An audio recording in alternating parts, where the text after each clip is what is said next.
معزز ویورز، السلام علیکم ورحمۃ اللہ وبرکاتہ۔ دورہ آن لائن قرآن اکیڈمی میں خوش آمدید۔ قرآن مجید ناظرہ، حفظ، درس نظامی، تجوید، تفسیر، عربی لینگویج کورس کے لیے ہماری اکیڈمی کے ان نمبرز پر رابطہ کیا جا سکتا ہے: فار میل 00923023760376، فار فیمیل 00923336094933۔ آج ہم انشاءاللہ سورۃ البینہ کا دوسرا حصہ سیکھیں گے۔ اعوذ باللہ من الشیطان الرجیم، بسم اللہ الرحمن الرحیم۔ ان الذين كفروا من اهل الكتاب والمشركين في نار جهنم خالدين فيها اولئك هم شر البریہ۔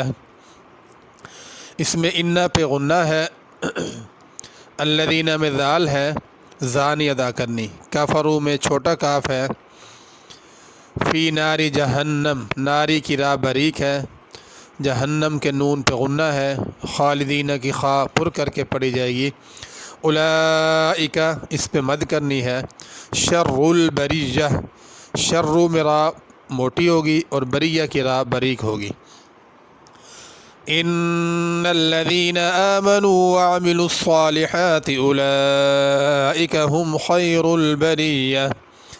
انا پہ غنہ ہے، الذین میں ذال ہے، الذین ذا کر کے نہیں پڑھنا، وعملوا الصالحات صاد کو پر کر کے پڑھنا، صالحات میں بڑی حا ہے، صالحات نہیں پڑھنا، اولئک اس پہ مد کرنی ہے، خیر الخا بھی پر پڑھنی ہے اور خیرو کی را بھی پر پڑھنی ہے، بریہ کی را باریک ہوگی اور بریہ اس میں ہا ظاہر کی جائے گی۔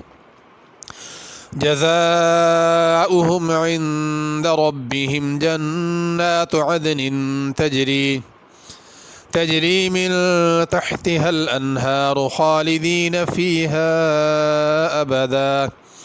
جزاؤہم اس پہ مد کی جائے گی، عند پہ غنہ ہے، ربہم را پر پڑھنی ہے، جنات کی نون پہ بھی غنہ ہے، عدن اس نون پہ بھی غنہ ہے، تجری کی را باریک ہوگی، من تحتی من پہ بھی غنہ کیا جائے گا، تحتی اس کو نہیں پڑھنا، بڑی ہا سے پڑھنا ہے، تحت میں بڑی ہا ہے اور حل انہار، حل میں بھی چھوٹی ہے، انہار میں بھی چھوٹی ہے، انہارو را پر پڑھنی ہے، خالدین کی خا بھی پر پڑھنی ہے، فی ہا پہ مد کرنی ہے، رضی اللہ عنہم ورضوا عنہ، رضیہ کی را بھی پر پڑھنی ہے، ذات بھی، لفظ اللہ کلام پر پڑھنا ہے، رضو میں بھی را اور ذات کو پر پڑھنا ہے، عنہ اس میں ہا کو ظاہر کرنا ہے، ذالک لمن خشی ربہ، ذالک میں ذال ہے، خشیہ میں خا پر پڑھی جائے گی، ربہ میں را پر پڑھی جائے گی